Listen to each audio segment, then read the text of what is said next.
ఆత్మలోని శాంతము,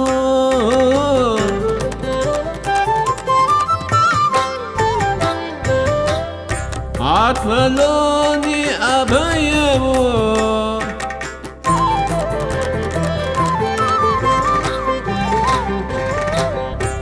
ఆత్మలోని శాంతము, అని అభయము, ఆత్మలోని శాంతము. స్వాధ్యాయ ప్రియులకు, జ్ఞాన స్వరూపులకు శిరస్సు వంచి హనిత నమస్కరిస్తూ, ఈరోజు న్యూ ఎనర్జీ 23వ రోజు డి రేవతీదేవి గారు చాలా అద్భుతమైన జ్ఞానాన్ని మనకి అందించారు.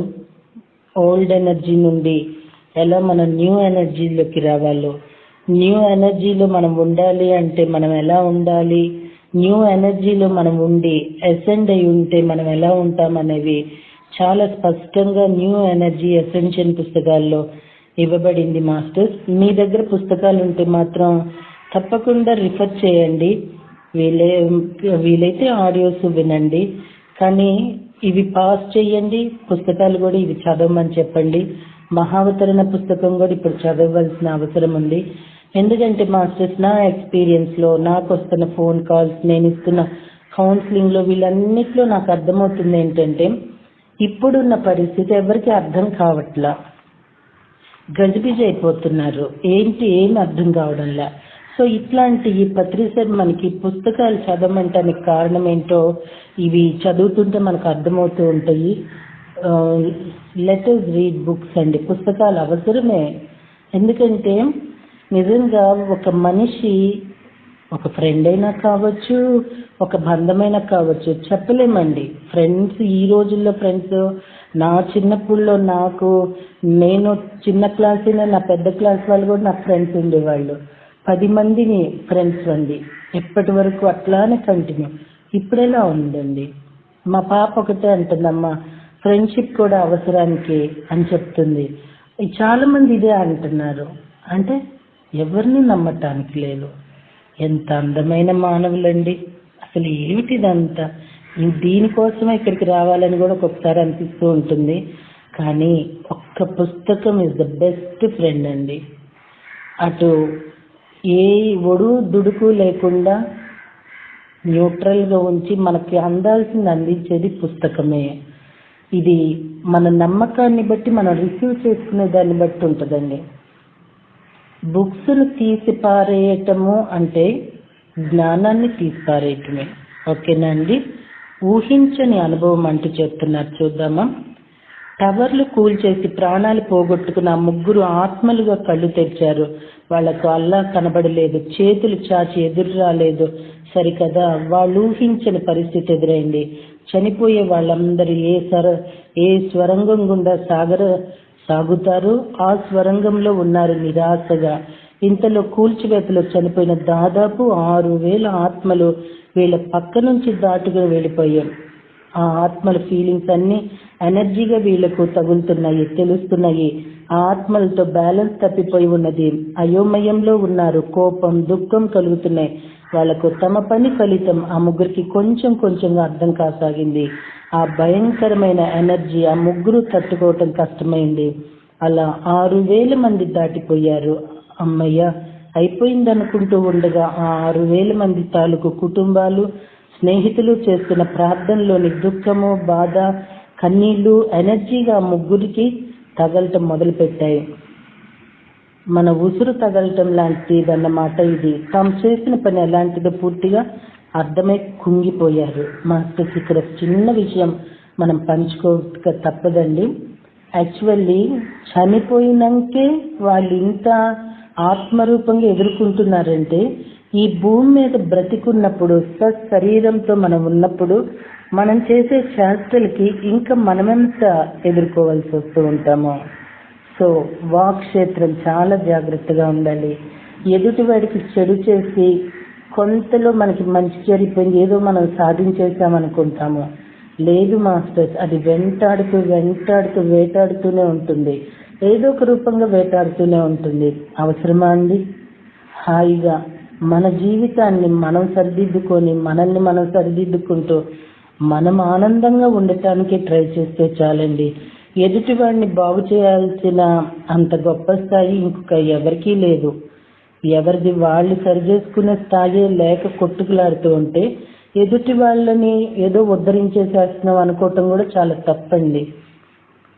ఎవరిని ఉద్ధరించట్లా, కేవలం తెలియచేయటం మాత్రమే జరుగుతున్నది. ఉద్ధరిస్తున్నామని అనుకున్నాం అనుకోండి, పెద్దవాళ్ళం అయిపోతామండి. సో ఒక్క క్షణము యోచన చేద్దాము. ఇప్పుడున్న పరిస్థితి ఎంతో అద్భుతమైన పరిస్థితి. ఈ కాలాన్ని వినియోగించుకుందాము. మనం మారామంటే చాలండి. మనం ఎవరినో ఉద్ధరించాలని పరుగులు తీయాల్సిన అవసరం లేదు. మనం మారితే ఆ వైబ్రేషన్ ఎంతో మందిని మారుస్తుంది. దయచేసి ఆలోచిద్దాం మాస్టర్స్. ఎందుకంటే ఇప్పుడు ఉన్న పరిస్థితి నాది అనుకుంటే కుదరదు బాబు. మనము ఒక్కళ్ళకొస్తే మొత్తం అందరినీ చుట్టేస్తుంది. అలానే నువ్వు నేను అనుకునేది లేదు, మనమే స్వామి. కాబట్టి మనం అందరం బాగోవాలి. అందరం బాగుంటేనేనండి విశ్వము ప్రకృతి బాగుండేది. అక్కడొకళ్ళు ఇక్కడొకళ్ళు బాగుండి ఇక్కడ 10 మంది బాధపడుతూ ఉంటే అందరం సఫర్ అవుతాము. అదే ఈరోజు మనకి లాక్డౌన్ తెలియచేస్తుంది.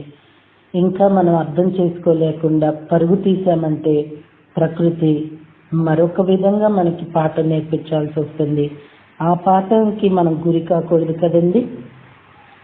సో అండి, అప్పుడు తమలో ఏదో మార్పు వస్తుందని ఆ ముగ్గురు గమనించారు. మిగిలిన మానవుల నుంచి తమ పట్ల ప్రేమపూర్వకమైన ఆలోచనలు వెలువడి ఎనర్జీ రూపంగా వచ్చి తగిలేసరికి ఆ ముగ్గురులో ఆశ ఉదయించింది. నిజానికి ఆ ముగ్గురు ఈ కుట్ర వెనుక నిలబడి ఉన్న వాళ్ళు ఏమనుకున్నారంటే, ఏ కొత్త మార్గము, ఏ కొత్త ఎనర్జీ ఏర్పడి ఉన్నదో, ఏ కొత్త భూమికి పునాది పడిందో అదంతా ఈ దెబ్బతో నాశనమైపోతుంది అనుకున్నారు. ఎన్నో బిల్డింగ్లు ఒకదానికి మీద ఒకటి పడి కూలిపోవటంతో ఎన్నో ఘట్టాలు ఒకదాని తరువాత మరొకటి జరుగుతున్నాయి అనుకున్నారు. దాంతో గత కొన్ని సంవత్సరాలుగా మానవాళిలో ఏ మార్పులైతే జరుగుతూ వస్తున్నాయో అవన్నీ తలక్రిందులైపోతాయి. దాంతో గొడవలు చెలరేగి వీధుల్లో కొట్లాటలు, ఊరేగింపులు మొదలవుతాయి అని అనుకున్నారు. కానీ వాళ్ళు ఊహించనిది వాళ్ళకు కనిపించింది. మనుషులు ప్రేమమూర్తులుగా, దివ్యమానవులుగా దర్శనమిస్తున్నారు. కూలిపోయిన దానిని వెంటనే పునర్నిర్మించుకుంటున్నారు. ఒకరినొకరు పట్టించుకుంటున్నారు. దుఃఖిస్తున్న మానవులు కనపడుతున్నారు. ఇంకా ముఖ్యంగా చెప్పాలంటే ఆశపడుతున్న మానవులు కనపడుతున్నారు. తాము గమనించిన విషయం ముగ్గురిని మార్చేసింది. ఎంతో పెద్ద మార్పు అది. ఒక కొత్త సత్యాన్ని చూశారు వాళ్ళు. ప్రేమ, ఆశ, శక్తి ఎంతెంతో చూశారు. తాము పాడు చేసిన న్యూ ఎనర్జీ అనే గుడ్డను వాళ్ళు ఎంత స్పీడ్గా అల్లేశారో చూశారు. తాము చేసిన దానికి ఆ ముగ్గురు బాధపడ్డారు. హింసతోనూ మారణకాండతోనూ మాత్రమే కాదు, తిరిగి బ్యాలెన్స్ తేవాలంటే, మార్పుని తేవాలంటే మరో మార్గం కూడా ఉన్నదని వాళ్ళకి అర్థమైంది. ప్రపంచమంతటా ఉన్న జ్ఞానుల శక్తి ఎటువంటిదో వాళ్ళకి అర్థమైంది. ఈ మార్పు వాళ్ళలో ఎంత బలంగా వచ్చిందంటే, టవర్లు పడగొట్టేశాక తాము ఏం చేయాలని ప్లాన్ వేసుకున్నారో ఆ ప్లాన్ గాల్లో కలిసిపోయింది. ఇక దాని మీదకి వాళ్ళ ఆలోచనే పోలేదు. అంటే మాస్టర్, మనము ఆనందపడాలంటే ఇంతమందిని బాధ పెడితే, ఇంతమంది కష్టపడితే, హింసించబడితే, వేదన పడితే ఒక ముగ్గురు మారారనమాట అండి. ఒక్క ముగ్గురు ఆత్మలు బాగుపడాలంటే 6,000 మంది బలి కావాల్సి వచ్చారు. తమను ఇంతగా మార్చివేసిన న్యూ ఎనర్జీ మానవుల్ని కలుసుకోవాలని వాళ్ళకి అనిపించింది. టోబియాస్ బృందం దగ్గరకు వచ్చి అడిగారట తమను కూడా మీటింగ్కు రానివ్వమని. టోబియాస్ వాళ్ళు చాలా ఆలోచించాక అప్పుడు వాళ్ళని రానిచ్చారు. ఆ ముగ్గురు మీటింగ్కి వచ్చింది క్షమాపణ కోరడానికో, హీలింగ్ చేయమని అడగటానికో కాదు, న్యూ ఎనర్జీ మార్గంలోనే కొనసాగండి అని చెప్పడానికి. తమకు ఎనర్జీ శుద్ధి అంటే కర్మ ప్రక్షాళన ఎంతగానో జరగవలసి ఉందని వాళ్ళకి తెలుసు.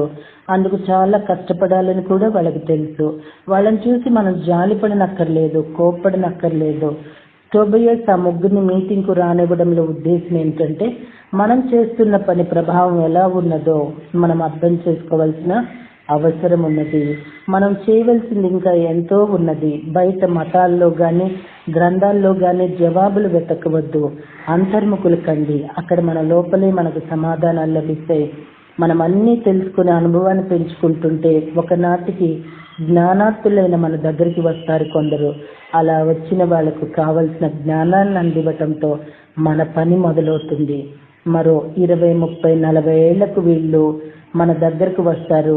మీలో ఏమున్నదో నాకు తెలియటం లేదు, కానీ నాకు వెలుగు కనిపిస్తోంది, బ్యాలెన్స్ కనిపిస్తోంది, ఆనందం కనిపిస్తోంది, వాటిని అర్థం చేసుకోవడానికి నాకు సహాయం చేయండి అంటారు. అప్పుడు మన పని మొదలవుతుంది. అప్పటికి మనం వయోవృద్ధులము, జ్ఞాన వృద్ధులము అయిపోయి ఉంటామట.